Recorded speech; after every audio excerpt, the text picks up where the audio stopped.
ఉగాది తెలుగువారి నూతన సంవత్సరాది. ఉగాది అనే పేరు యుగాది అనే పదం నుంచి వచ్చింది.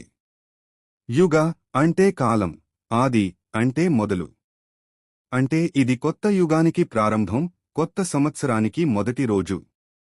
పురాణాల ప్రకారం బ్రహ్మదేవుడు చైత్ర శుద్ధ పాడ్యమి రోజునే సృష్టిని, కాలాన్ని, సంవత్సరం, నెలలు, రోజులు, ఋతువులు ప్రారంభించాడంటారు. అందుకే ఈ రోజును ప్రపంచం పుట్టినరోజు అని కూడా అంటారు. వసంత ఋతువు కొత్త జీవితానికి ప్రారంభం. ఉగాది వచ్చే చైత్రమాసంలో వసంత ఋతువు మొదలవుతుంది. ఈ సమయంలో చెట్లకు కొత్త మొగ్గలు, కొత్త చిగుర్లు వస్తాయి. అంటే ప్రకృతిలో కొత్త ఆరంభం. ఉగాది అంటే కేవలం క్యాలెండర్ మార్చడమే కాదు, మనసును కూడా కొత్తగా, మంచి ఆలోచనలతో ప్రారంభించుకోవడం అని భావిస్తారు. ఉగాది సాధారణంగా మార్చి లేదా ఏప్రిల్ నెలల్లో వస్తుంది.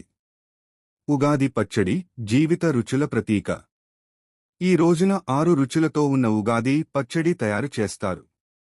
తీపి, పులుపు, ఉప్పు, కారం, చేదు, వగరు.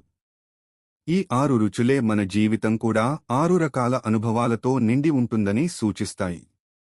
అంటే సంవత్సరంలో ఇవన్నీ మంచి, చెడు, సంతోషం, బాధ సహజమే.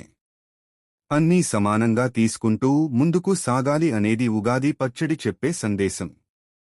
ఉగాది రోజు తెల్లవారుజామునే లేచి ఇంటిని శుభ్రం చేసి తలస్నానం చేసి కొత్త బట్టలు ధరించి ఇళ్లకు మామిడి తోరణాలు కట్టడం, పిండి వంటలు చేయడం, దేవుళ్లకు పూజ చేసి కుటుంబంతో కలిసి ఉగాది పచ్చడి తినడం.